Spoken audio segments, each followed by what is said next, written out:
Welcome to week 8. This week we're discussing sensation. So we're going to talk about all the different ways we interpret information from the outside. We're going to talk about our sense of scent, taste, smell, sight, all of these wonderful things. So let's get started.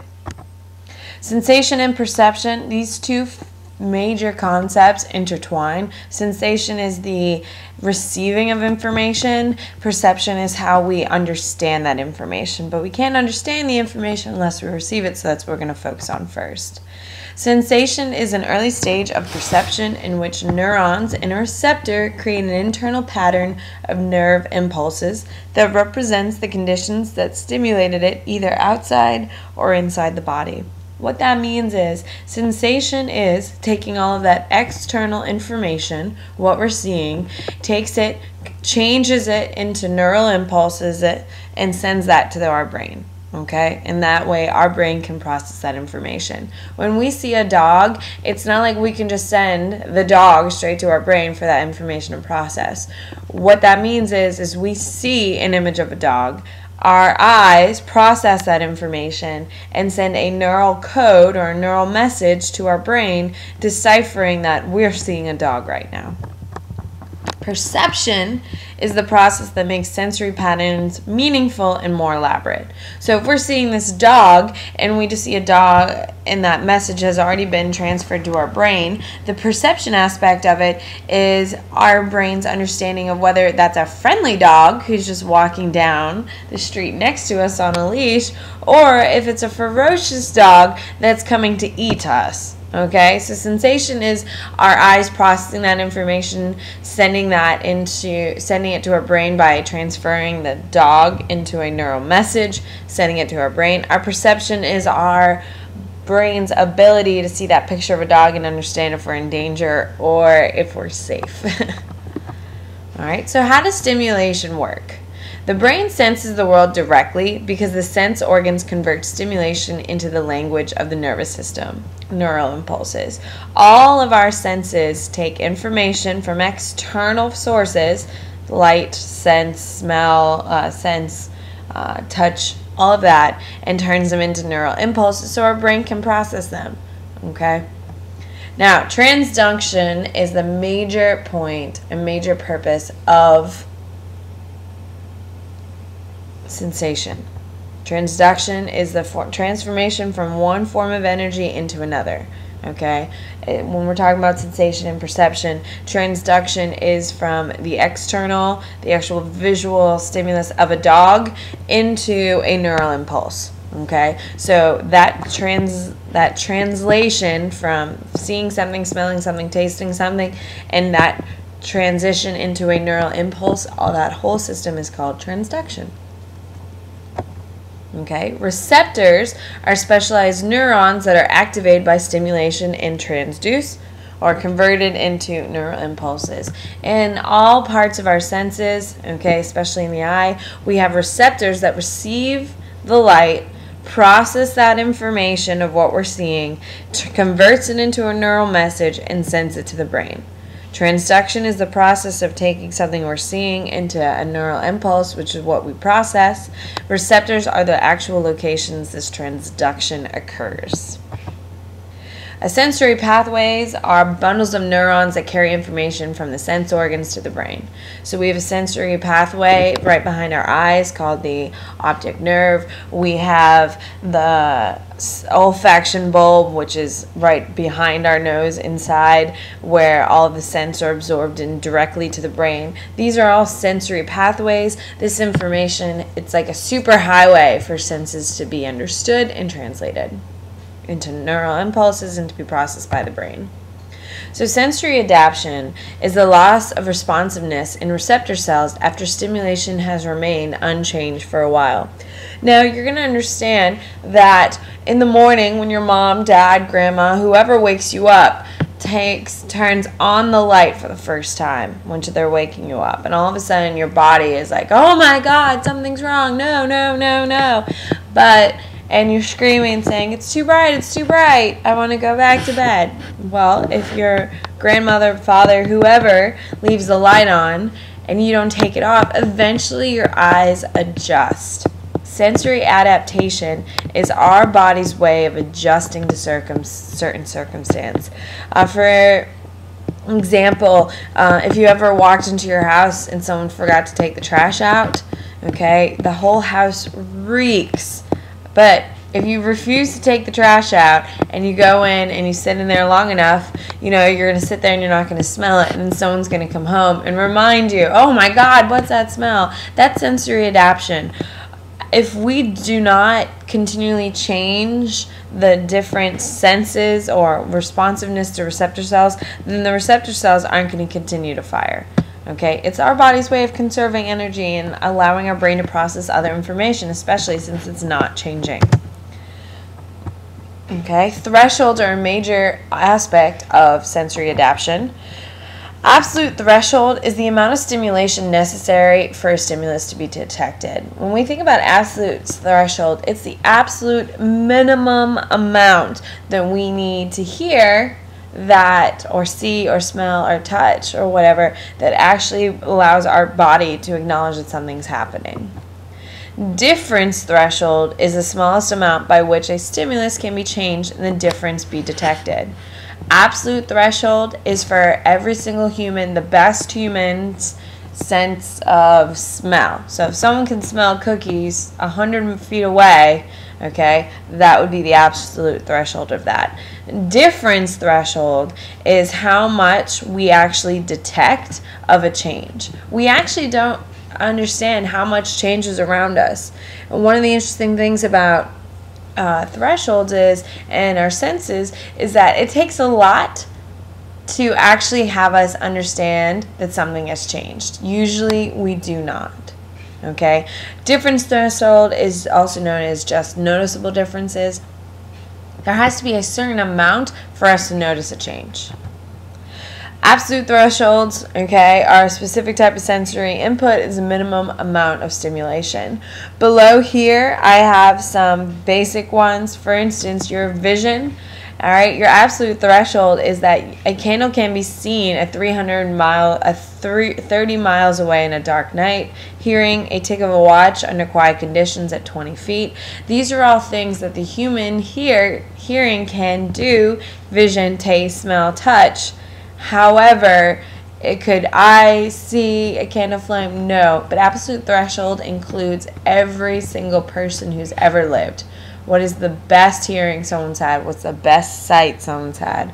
All of that. It's the absolute minimal. Now, just noticeable difference is the smallest difference in the amount of stimulation on a specific sense can detect. Okay?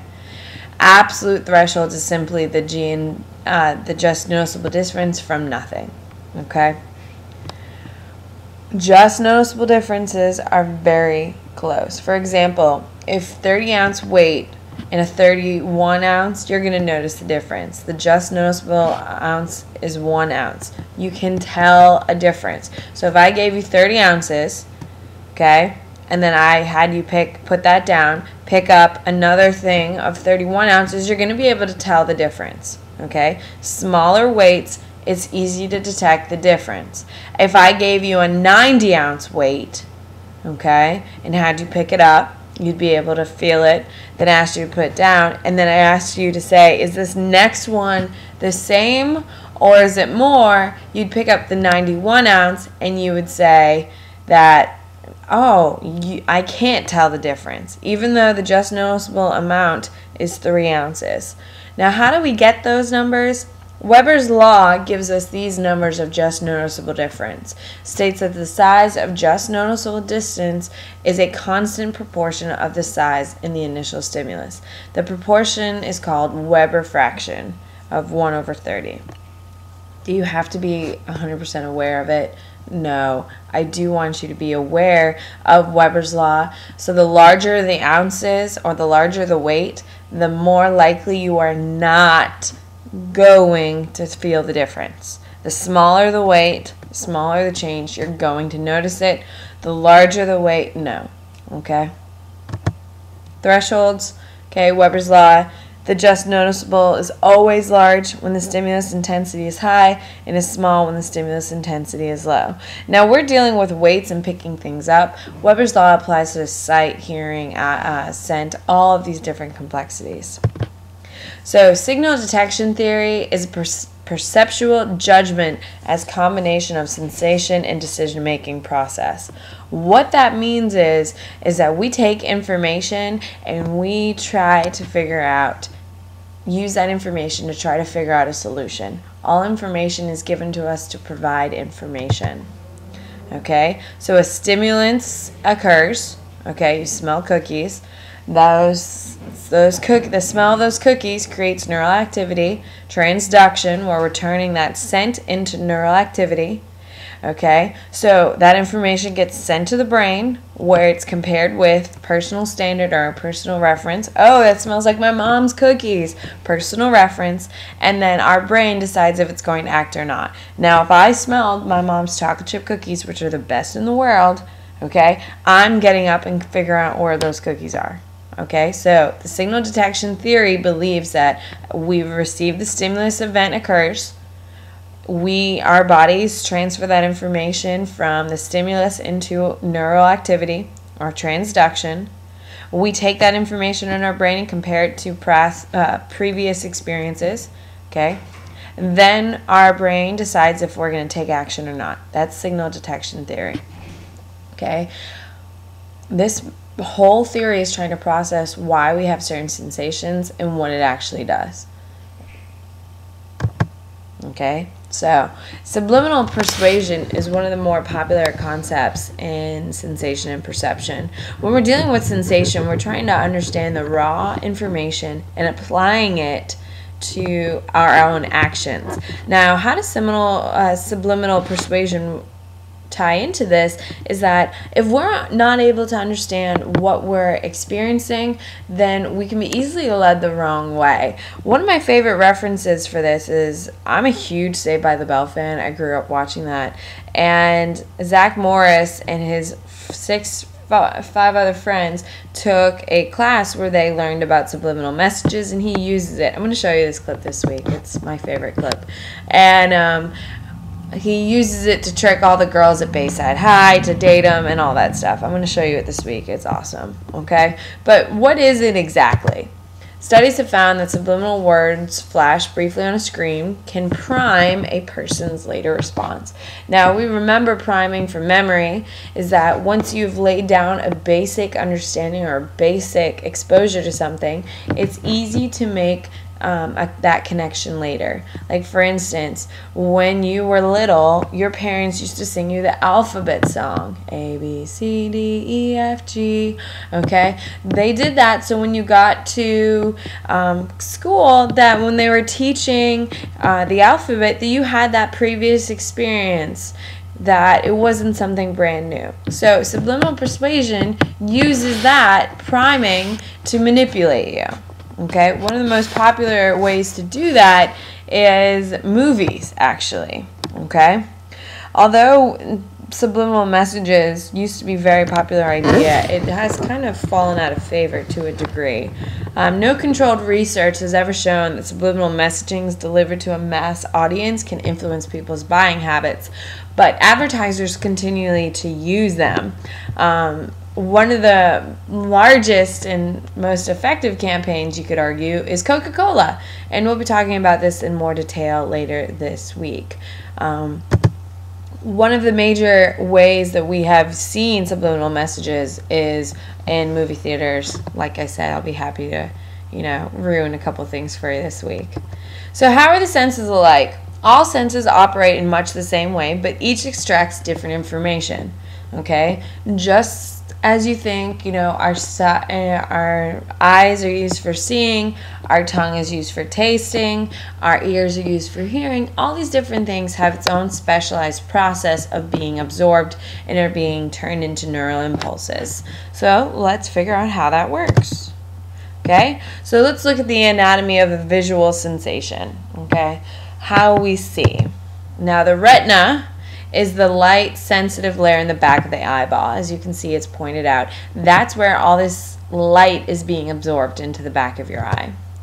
The photoreceptors are light-sensitive cells in the retina that convert light energy into neural impulses. So where your transduction is being focused in your eye is in the retina.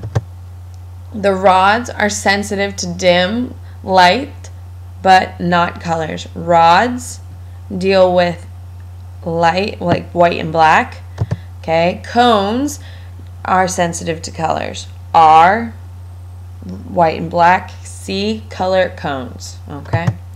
The fova is the area of the sharpest vision in the retina. Okay, now when you see things clearly with your fova, that is when the world makes perfect sense. Everything is very clear, very crisp.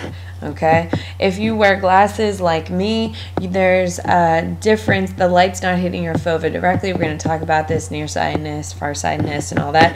But the key, where people have good sight, 20/20 vision, all that, is when the fova is receiving the full focus of the light coming into your eye. The optic nerve is a bundle of neurons that carry visual information from the retina to the brain. Now we're going to go into a lot more detail as we get through this week.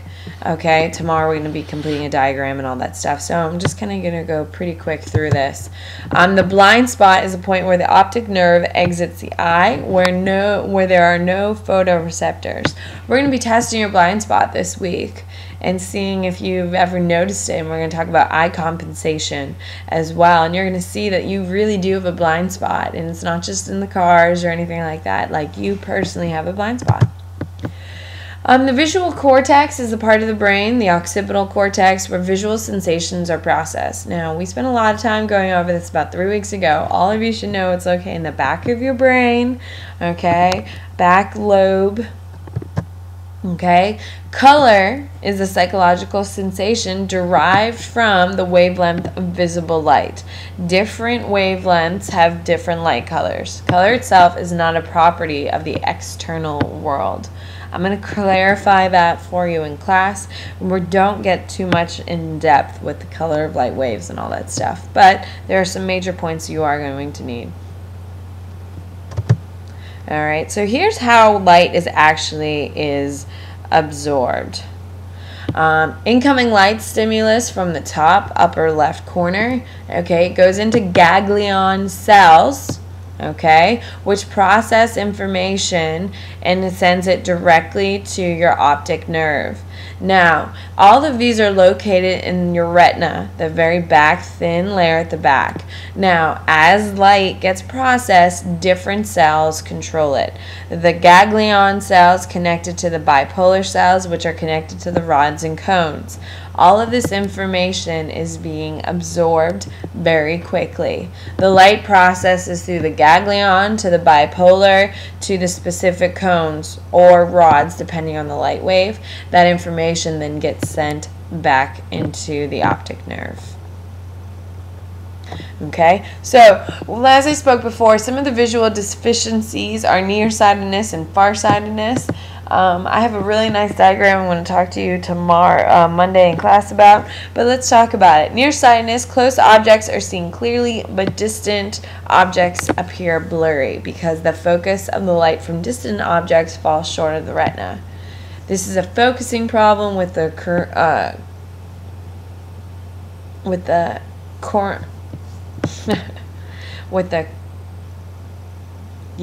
the lens bends light too much and the eyeball is too long. Farsightedness, the eyeball is too short. Distant objects are seen clearly, but close objects appear blurry because of the focus of the light from the close objects. I have a really nice diagram for this tomorrow. It's going to make a lot more sense. Okay? Now, when we're dealing with eyes and visual processing and visual information, the importance of afterimage is incredibly important because we're constantly seeing information and processing information, but we're not always seeing information the way it is. Afterimages are sensations that linger after the stimulus is moved. Okay? So, we'll be doing a quick example of this in class on Tuesday, I believe. Okay, so in the following slide, fix your eyes on the dot in the center of the flag. Okay, see the dot right there? Focus in on it. Don't look at anything else. Anything else? Anything else? Okay? What did you see? Okay? Now, in class, I have another one, and we'll talk about it, but I want you to really focus in on that, and we'll talk about why, what you should have saw, what you didn't see. Okay? Now, when we're talking about neural pathways to the human vision, we did really go into a great discussion that the left eye gets controlled by the right side of the brain, the right eye gets controlled of the left side of the brain. Things cross in your brain, okay?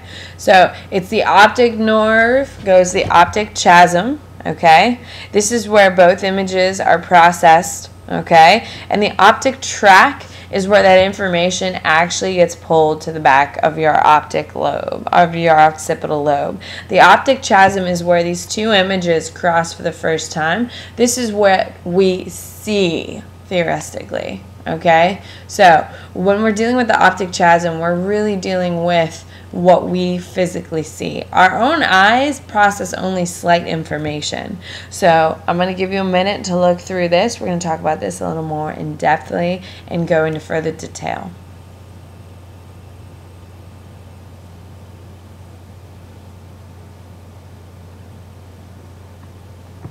Okay, so how the visual system creates color. There's many different theories about that. The electromagnetic spectrum is an entire range of electromagnetic energy, including radio waves, X-rays, microwaves, and visible light. Okay, our eyes are processing part of all this information. Now, the visual spectrum is the tiny part of the electromagnetic spectrum in which our eyes are sensitive to. We're mostly focusing on the visible light. Okay? Color blindness is a vision disorder that prevents an individual from discriminating certain colors. Okay? This is actually very common in boys, not so common in girls. I think 2 out of every 10 men actually have it, so it's very common. Brightness, the sensation caused by the intensity of the light waves. The more wave crests there are, the more intense the light is. Okay, now light and dark adaptation, the process in which the eye becomes more sensitive, light and low illumination. Okay, the declining absolute threshold over time indicates you require less and less light to see. Perfect example of dark adaptation is cats, okay, or even dogs. If you've ever seen a cat in very, very low light, their eyes become incredibly huge. The pupils of their eyes become huge because they're trying to allow as much light into their eye as possible to be seen. Just like if you turn off all the lights and you continue to try to see and you turn on the lights very quickly and look in the mirror, your pupils are going to be huge, okay? Just in the opposite of dark adaptation, we have light adaptation. It's the process whereby the eyes become less sensitive to light and high illumination. So the more light you see, the less your eye is trying to take it in. So your pupils become very, very small. Okay? Both of these are trying to improve how much you're actually seeing. If it's too bright out and your eyes don't come in or, converge, what's going to happen is that you won't be able to see anything, okay? Light, dark adaptation, if your eyes don't open up to absorb more light, then you're not going to see anything, okay? Both of these are done by chemical changes in the rods and cones, but neural changes in the receptors and elsewhere in the retina, okay? Light adaptation, okay, pulls your eyes in, okay? My cats get a really narrow slit in their eyes when they're using their light adaptation. Dark adaptation, their pupils become humongous and really kind of creepy. Color blindness, most men who, and there's some women, but most men who are colorblind wouldn't be able to see the number. Can you tell me what number it is? If you guessed 15, you're correct.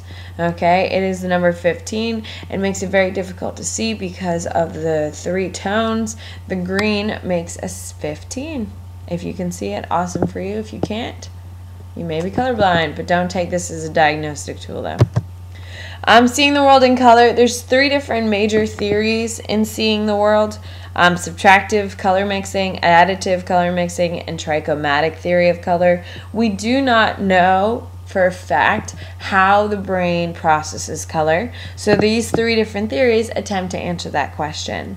And the subtractive color mixing works by removing some wavelengths of light, leaving less light than was originally there. So this theory believes that subtractive color theory is that we only process some bit of color, and what we do actually see is the elimination of other colors. Additive color mixing works by superimposing lights, putting more light in the mixture than exists in any one light itself. So when we see something yellow, it's not just yellow, it is superimposed yellow, like lots and lots and lots and lots of yellows. Okay? Everything is added to intensify for us to actually see. Now, the trichromatic theory is probably the most popular color theory. It holds that the human eye has 3 different types of receptors with differing sensitivities to different lights. That some of our receptors in our eyes process blues, blacks, and purples. Some receptors in our eyes process yellow, white, and oranges, and other ones process different information. The trichromatic theory says that each cell has a specific color it can process. It keeps those process and sends it. Color blindness encompasses a variety of deficiencies in the ability to distinguish colors. When someone is colorblind and they meet another person that's colorblind, it doesn't mean they have the same exact problem. They have the same exact symptoms of that problem. They both can't see color. Okay. How the visual system creates brightness. There's wavelength to color. Wavelength dictates color. Intensity or the amplitude is the brightness. So the longer the wavelength, the more color it's going to have. The faster the crests go, the brightness. Okay, I have a visual for you. Okay, so the physics of sound. Okay. The physics of sound, the frequency, the number of cycles completed by a wave in a given amount of time. So, if there's a very low frequency, not very rushed, okay, it's not going to be very loud. If it has a high frequency, it's going to be very loud. Okay? Amplitude is the physical strength of a wave. Okay, if it is very high to very low, if there's a huge space in between it, it's high amplitude. And if there's not very much difference between peak and trough, it's very low amplitude. Okay, so here's the ear. We're going to go through this a little more specifically on Tuesday. There's the external canal, the pinna, which is the external ears.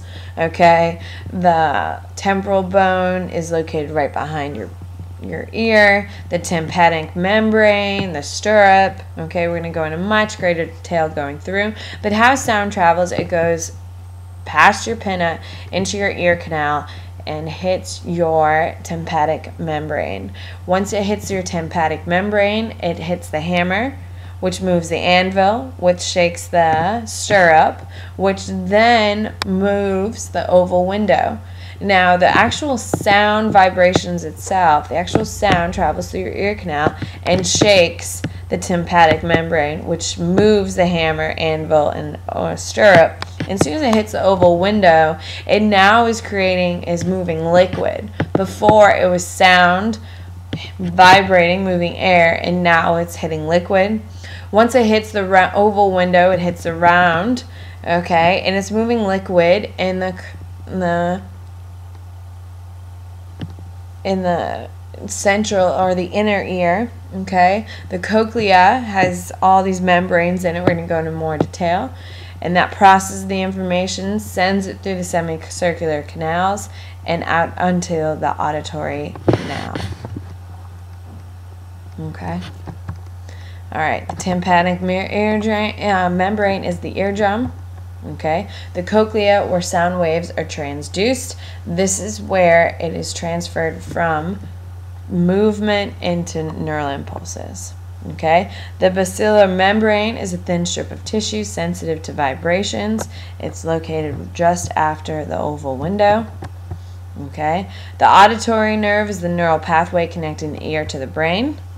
Now, how are these all processed is the auditory cortex, the portion of the temporal lobes that process the sounds. Okay, now the psychology of the pitch and the timbre. The pitch is the sensory characteristics of sound produced by the frequency of sound waves. The loudness is a sensory characteristic produced by the amplitude, the intensity of the sound wave. Okay, so the pitch is dictated by how many, crests there are. The loudness is dictated by how big the waves actually are. The timbre is the quality of sound that derives from the wave's complexity. Now, we all know that there are some really cheap sounds, like a scratch here, scratch there, and there's some very loud ones like the sound of an orchestra. It's the quality of the sound wave, how powerful it is, that dictates how much we process it. Deafness, there's two types of deafness. Conduction of deafness is an inability to hear resulting from damage to the structures of the middle or the inner ear. That's anything after your eardrum, okay? Nerve deafness is the inability to hear linked to a deficit in the body's ability to transmit impulses from the cochlea to the brain. Now, if the cochlea is not functioning well, okay, all of the membranes are not processing information. That's what nerve deafness is that there is no transduction occurring. We're not taking the sound and turning it into a neural impulse. Our position in our movement in the world is our vestibular sense. It's a sense of body orientation in respect to gravity. Now, how we move in the world, how we do this, how we do that, is all of our vestibular sense. Now, a dancer who has better moves than Miss Reeves has a strong sense of vestibular sense. I do not have a very good vestibular sense. Okay? Our kinesthetic sense is a sense of body position and movement of body parts relative to each other. Okay? So, the process of moving, dancing, and all that is kinesthetic. Our understanding of where we are in the world is our vestibular sense. Our sense of smell is olfaction. Okay? Our olfaction bulb is the brain sites of olfactory processing. Pheromones are chemical signals released by organisms to communicate with each member of their species. Now, cats and dogs and all them do not have verbal language. They release pheromones in order to speak with one another. That's why when you take your dog for a walk and they're going around smelling other dogs' butts and smelling their pee and smelling poop and looking for a place and marking their territory, it's because that's how they tell people and see who's been there and who's not. All right, now the sense of smell, it goes in through our nostrils, okay, and is processed on the olfactory bulb, into our olfactory nerves, into our frontal lobe. Okay, our sense of smell is our strongest tie to memories. If you've ever noticed that you'll get a smell of something and you're like reminded of something very quickly and very strongly, that's why, because it's the only sense that's tied pretty much directly straight to the brain. The olfactory bulb has olfactory nerves, which takes that information and turns it into neural impulses. This is when transduction occurs. The connective tissue sends it down to axons, which is processing the information. The olfactory receptor cells are taking all the information. They send it to a dendrite, and then that information is sent to the olfactory hair, which is surrounded by mucus. And then we are receiving that information. Okay? So, how it goes is that we smell something, it goes into our mucus of our nose. The olfactory hair is processing the information. It goes into the dendrite. Olfactory receptor cells take that information, send it up the axon to the connective tissues. The olfactory nerves take that information, convert it from a scent into a neural impulse, and send it to the olfactory bulb, which takes it straight up to the frontal lobe. Taste is the gustation, is a sense of taste. There are many different ways in which taste actually, not many different ways, but many different types of taste. Okay, taste buds are receptors for taste, primarily on the upper side of the tongue. There's 5 major regions, and we'll talk about that a little later. Our skin senses are touch, warmth, and cold. Okay, very creative. All of us can feel when we have been touched All of us can feel warm. All of us can feel cold. We'll go into this in a little bit more detail this week. All right. Once we get into touch and taste and all that stuff, we got to get into pain a little bit. There are placebos, are substances that appear to be drugs that are not. This is how we test and regulate it. You should be familiar with this. The placebo's effect is a response to a placebo that they think they're taking real drugs. Okay, we're going to be using this in class a little bit, so please make sure you know. All right, well, that's it for me this week. We have a lot going on in class, a lot of upfront activities and different types of projects we'll be doing this week to help you retain this information. A lot of hands-on learning this week. So sensory is one of my favorite weeks because I'm really going to show you some really interesting things, and I hope you enjoy it. Well, have a great week, and I know we're going to do great on the test on Thursday. Have a great week. I'll see you in class.